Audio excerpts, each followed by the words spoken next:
ఒక్క మంచి మాట. మోసం చేయకుండా మనం ఉండాలండి, కానీ మోసగింపబడకుండా కూడా జాగ్రత్త పడాలి.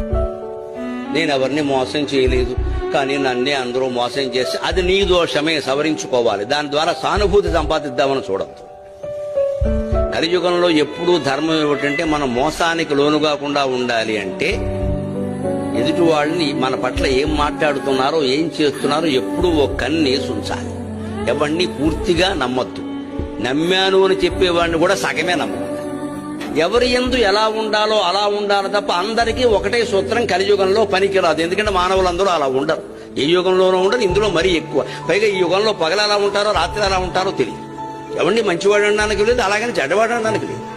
లోకం అంతా చెడిపోయిందంటే మీరు గమనించండి. ఒక 10 ఏళ్లుగా గుళ్లల్లో పూజలు పెరిగాయి, తీర్థయాత్రలు పెరిగాయి, పూజలు పెరిగాయి, అన్ని హారతులు పెరిగాయి. ఇలా ప్రవచనాలకు జనం రావడం కూడా విపరీతంగా పెరిగింది. కానీ ధర్మము నీతి పెరిగిందని చెప్పగలరా మీరు?